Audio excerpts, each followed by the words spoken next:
Hello everyone, we are at the Stitch e-commerce Elevate event, and it's been a day full of high energy, a lot of learnings, and I'm sitting across the table from Batya. You are the head of marketing Yes. at Tshepo Jeans, and such an incredible brand that you guys have built. Thank you. So thank you for joining me, and I'm going to ask you some uncomfortable questions Love it. for the rest Done. 20 minutes or so. Awesome. Amazing.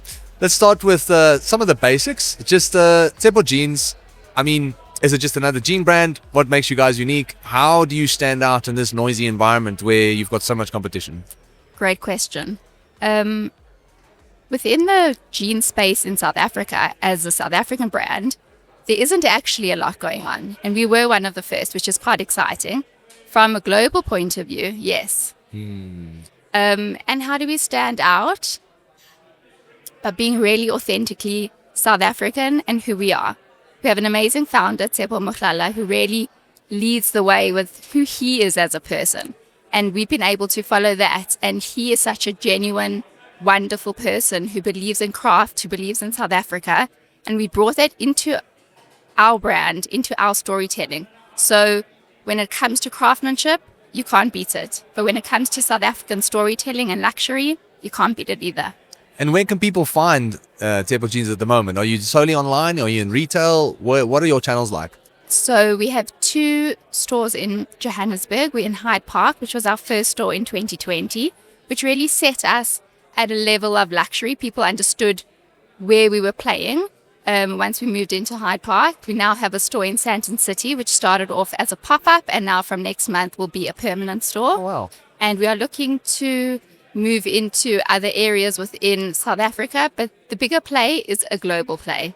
We want to be an international brand based out of South Africa. Amazing. And you spoke about the fact earlier that you're also online. Yes, online. And my question to you would be, for those listening and watching, considering it's an e-commerce event, what platform do people choose and why? Like, what platform have you chosen? Because there's so many options. You've got Shopify, you've got WooCommerce, you've got Magento, you've got Wix. What did you end up picking? We picked Shopify. I think that was the easiest for us with a small team and our limited knowledge at that point to really jump in and play with the big boys. And we found Shopify to be an incredible platform to work on and to grow with. So it's exciting times, especially with our online. Moving international before we actually have brick and mortar, we're able to open up and really service that community that we're speaking to. And talking about Shopify, I asked this question for most people, and that's, I've gotten different answers throughout the day. My question is, are there anything specifically from a Shopify app point of view that you guys just love using? Is there anything specifically that helps you convert customers or bring people back? I think what I'm asking is, what are your top Shopify apps that you use in order to drive online sales?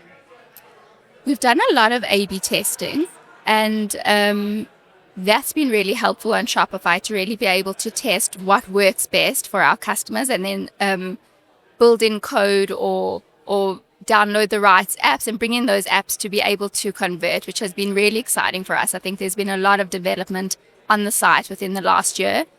And from an app point of view, what's worked really nicely for us are bundles. So we don't go on sale. Tshepo doesn't go on sale. We're a luxury brand. We don't have our July winter sale and our January summer sale. So for us to be able to bundle certain outfits together allows us to increase basket size without having to say, get 50% off or get a special. I love it. And talking about the app side of things, and then moving into the acquisition side, like what channels do you currently mainly use in order to find customers online? So when Tshepo started 10 years ago, he had an Instagram account. And 10 years ago, it was a lot easier to get organic traction and organic growth. And he really built this brand on Instagram. He posted up saying something big is coming. That was like the big thing. And for a while, nothing big came because he was busy making jeans. And then he started to sell jeans and create and sell and create and sell. And that's how it started. It was bootstrapped. It was out of his car. Wow. And it was really an Instagram moment for us in South Africa, is creating this really strong community and following.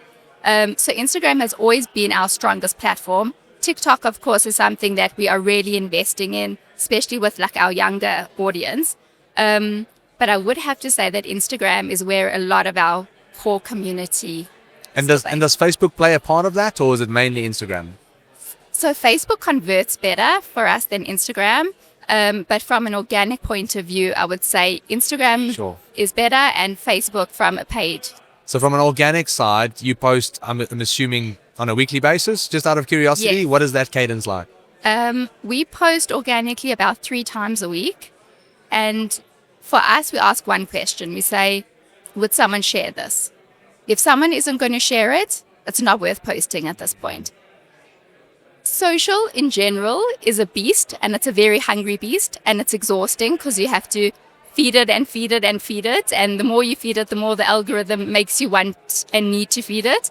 So there's a lot going on within that space, and especially when it comes to organic and reach and actually getting to our audience. You know, the bigger the audience you have, the more throttled you are from an organic point of view. So there's a lot for us to really play with and make sure that the content that we are creating is valid, it's useful, it's got an element to it that people really resonate with. Because if I resonate with it and I see a bit of myself in it, or I see an element of what I want to become or what I wish I was or what I had, then I'm probably going to share it with someone. I'm going to share it with someone who I see mirrored back as well from that content. And for us, that's a big part of creating content for Tshepo. So it's safe to assume that organic content is a big part of your acquisition strategy, listening to what you're saying? Organic content is a big part, and storytelling. So everything we do is based on storytelling. Every moment within the Tshepo brand tells a story. From our CI, the actual color palette that we use, to the graphics that we have on our t-shirts, to our crown, to the name Tshepo, everything has a story behind it, and it's my job to tell that story. And outside of organic, what else do you guys do? We do paid media. We have a very strong email subscription, so we speak to our customers through email. Sorry, I'm thinking now. We do a lot of in-person events. For us, it's incredibly important to build a community. When I started at Tshepo 3 years ago, Tshepo said to me, Batya, you have one job. It's to build me a strong community. Oh, wow. That's what he wanted. And we don't always have to push brand. We just have to push storytelling, and we have to push community building. And it's amazing to see what happens with that. It's almost like our community become evangelists of the brand, and they become like selling partners for us. We have customers who didn't know Tshepo, the person behind the brand. They come in, they fall in love with the product, they fall in love with the brand, host a birthday party, and the theme is Tshepo. Everyone has to wear Tshepo. That's the theme of the party. Come wearing Tshepo. Why? Because I love the brand. That's the kind of customers we are naturally pulling towards us, which is really exciting, and it's a beautiful thing to witness. A lot of people watching and listening, are most likely starting a business or have started one and they want to scale it. I mean, what have you guys done in order to grow the way that you have over the last 2 years? Like, what have you done exceptionally well? You've mentioned, obviously, you're doing organic, paid media, you're building a community, but is there anything that you've doubled down on and focused on specifically? And can you elaborate on that? This is now outside building the community side of things. I think the key to Tshepo's success is consistency and taking it slow. Everything we have done, we've said, let's do less and let's do it better. So instead of trying to touch every single channel and every single person in every single way, we've said, who do we want to speak to? What is that ultimate customer? Let's go find them, because the moment we find them, they'll be able to, once again, as you said, become an evangelist of the brand and spread that word for us. So we've really taken our time to find the right people, to work with the right people. A big thing for us is culture. Everything is based and rooted in culture. So we're also very cognizant of being very present in the South African cultural space. So when it comes to music, we have a lot of partnerships, and they're organic partnerships. It's people who started off as customers who fell in love with the brand and wanted to work with us. Within the deep house space, Amapiano has gone global, and we are going with it in a sense. So if you look at our Shopify figures, you'll see South Africa, it's Johannesburg, Cape Town, KZN, and then Germany, Belgium, all these European countries are looking at the Tshepo site because they're seeing the artists wearing them on these big global stages. And I mean, part of growing and scaling, obviously, and being digitally focused, that comes with a lot of data. So my question would be is like, do you pay attention to the data sets? Like, are there key metrics that you analyze and make decisions on at all? We do. I'm not the person that does that, so I don't want to answer it too technically. But yes, absolutely we do. But more than that, and not only that, we're really looking at what people are saying. Like for us, comments, and we get a lot of private DMs on our socials. People love the brand. The best thing to see is when someone says, 1,500 rand for a t-shirt, that's crazy. What do they think they are, Gucci? And then you start to see this whole thread going down. And we don't have to say anything as the brand because it's this whole community that comes and like, what do you mean? Have you felt the quality? This is better than a Gucci. This is South African finest. Why wouldn't you spend more for a South African brand? What are you talking about? Have you felt it? Have you worn it? People come on and fight for the brand because they believe in it and it's really They invested in it. Exactly. And in a space that we live in right now, there's so many things happening so quickly. I mean, AI is one of the things that basically changes every day. I think my question is like, do you guys leverage AI at all from a marketing point of view or in the business at all? Yes, we do, but not enough. I think for me, my one focus for online specifically is really to look at conversation and that deep relationship and how do we get that in an online space. So if you come and you walk into any of our Tshepo stores, you will have an incredible customer experience. You will be served something to drink. You will be asked your name. You will hear about the stories behind the brand. You will learn about denim. You will learn about the different types of denim. Our client advisors are there to give you an incredible experience. That doesn't always resonate online, and that's a big problem. So for me, looking at personalization and really looking at a way of letting a person come onto the site and say, what am I looking for? I don't have to try find it. The AI is asking me and then giving me those answers. I think for me, that would be an incredible online experience for a customer. And again, looking at the growth rate that you guys have had over the last few years, I'm just wondering out of curiosity, what are some of the core challenges that you've faced during this time of growth and how did you overcome it? Well, where do I start? A big challenge that we had within the business was trying to keep everything extremely local.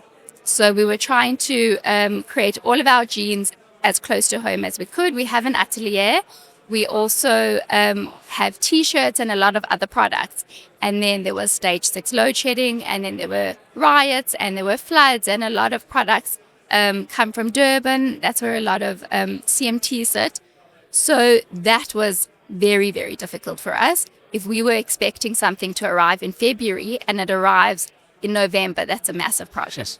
So we have done a lot of work with really trying to upskill our staff internally, and we do have the best seamstresses and tailors on a global stage when it comes to denim now, and we are working with the best production houses as close to South Africa as we can if we can't get it in South Africa. And I really think that sometimes you're pushed out of your comfort zone because of external forces, and we landed up having beautiful quality products coming out of Mauritius and South Africa, upskilling our tailors and seamstresses to a level of, as I say, really a global high level. Tshepo and I were actually in Amsterdam 2 years ago, and just taking a step back, actually, a lot of our seamstresses and tailors live in the area where we are around Bertram's, which isn't a great area.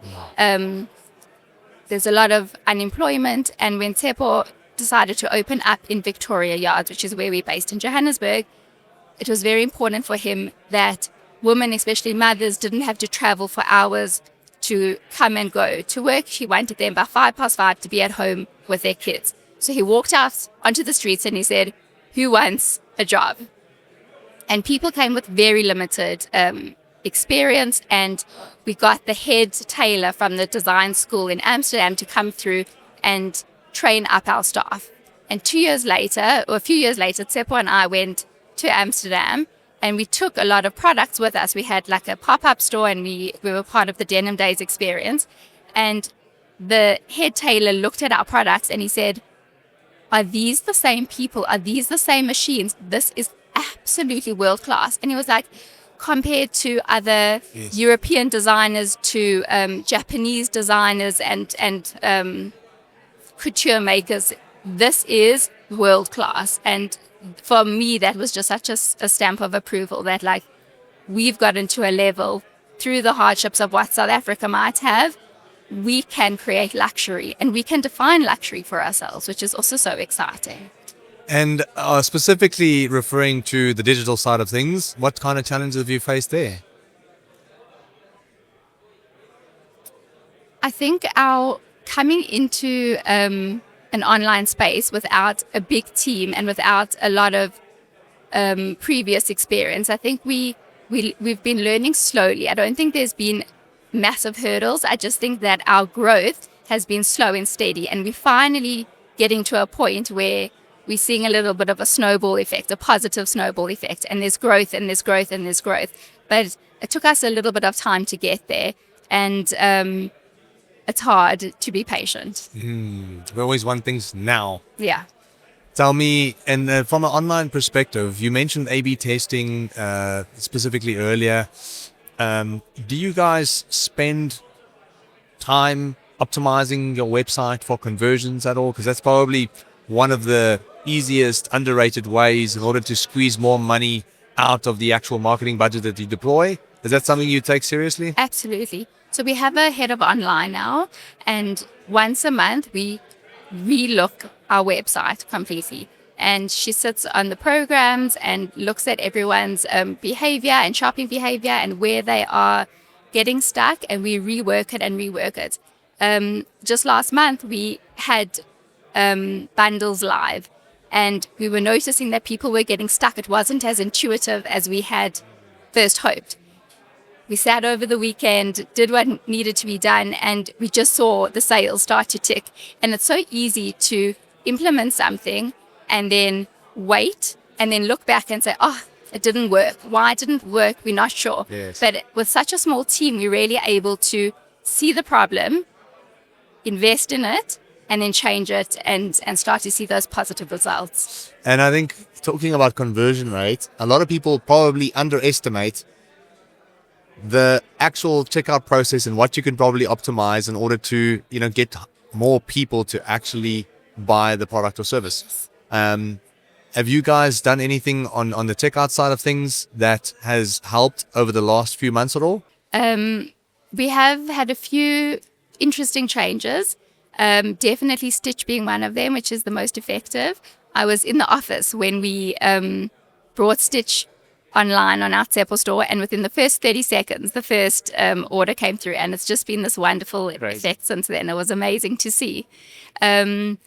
And over and above that, I think bringing in these other payment methods has been really important for us.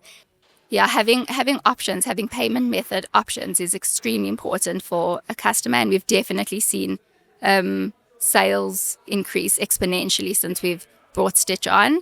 And over and above that, I would say the most interesting test that we did, which was a winner, and we implemented it so simple, but it really was incredibly effective, was to put on our checkout a little banner that said, your products aren't kept aside, check out now to secure them. And I think that certain purchasing behavior from other bigger online retailers has allowed people to put things in their basket or go to checkout and then wait. And then the discounts start coming through email, which is something we're never going to do. Yes. So for us just to let our customers know that it's not being kept aside, Tshepo doesn't have a million items of each product. We are small. We're supposed to be small. It needs to feel like if you're in the know, you're in the know. you get it or it's sold out. And for us, that little change really made a big difference. Interesting. I love it. As we round off, I just want to ask, for those watching, listening, a lot of these people are business owners, just started or have started a while ago, and they're obviously just looking to grow as quickly as they can, as seamlessly as they can. Is there any advice or perspectives that you can share based on your hindsight experience in your career that, you know, can maybe point them in the right direction? I'll just go back to that one point that I said before, which is do less, do it better. So don't try touch every touch point at once. If you want to start email marketing, really understand what that means and do it properly. And once you've done it properly, perfect it and keep on perfecting it and keep on changing and get to a point where you're ready to take something else on. And if you can do it like that, you'll start to see much better growth instead of saying, I need everything into this funnel and I need to catch everyone at every point, because we're not going to be able to. So rather, take it slow, do it properly, get the basis right, get the structure right. Then you don't need as many people, you don't need as many hands on it. And I think for us, that's where we've seen the most success. I love it. I love that so much. Great advice. Batya, it was such a pleasure chatting to you. Thank you for making the time. I wish you guys nothing but success moving forward. Thank you. Much And we've love got to to get you. you into some Tshepo Jeans. Hey, we need to make a plan. We'll do Mate, it. thank you so much. Thank you. Thanks everybody for tuning in. Much love. All the best. Cheers.